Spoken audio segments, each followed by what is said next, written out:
Assalaamu calaykum waraxmatullaahi wabarakaatuh. Kusoo dhawaada mar kale iyo kanaalkii Dr. Xalana Care oo aad ka maqli jirteen pharmacology.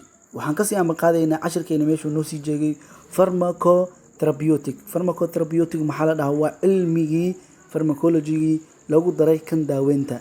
Qofka farmashiistaha waa inuu yaqaanaa xanuunka, taasoo u sahlayso inuu ogaado xeerka ka dhexeeya daawada iyo xanuunka.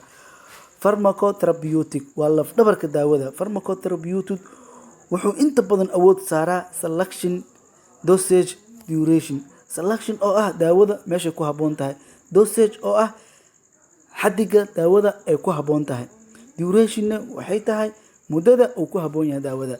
Farmashiistuhu waa inuu yaqaanaa cudurka ugu yaraan 80% waa inuu yaqaanaa cudurkaas, waxayna ka saacidaysaa intuu wax qabto xaaladda hadda taagan. Clinical pharmacology maxaa la dhahaa? Clinical pharmacology waa barashada cilmiga daawada bini'aadamka, waxaana loo isticmaalaa bukaanka patientiga.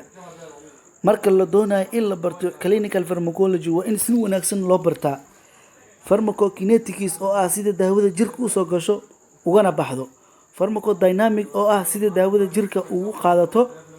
Sidoo kale waxaa laga maarmaan ah marka la soo saarayo daawada la tijaabinayo clinical pharmacology.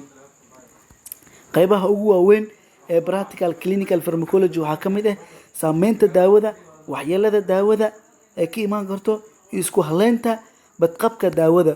Ujeedooyinka ugu waaweyn clinical pharmacology: kow, waxaa waa in la abuuro daatooyin lagu isticmaalo daawada.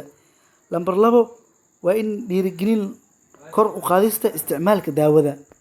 Meeshaas waxaa noogu dhammaaday cashirkii cutubka ahay ee aad shalay kala xiriireyseen janaalka Dr. Xalana Care. Fadlan nagu saacid in aad noo share garayso, like sayso, comment ka bixiso, subscribe-kana nula wadaag. Insha Allah billahi tawfiiq. Waa mahadsantahay. Assalaamu calaykum waraxmatullaahi wabarakaatuh.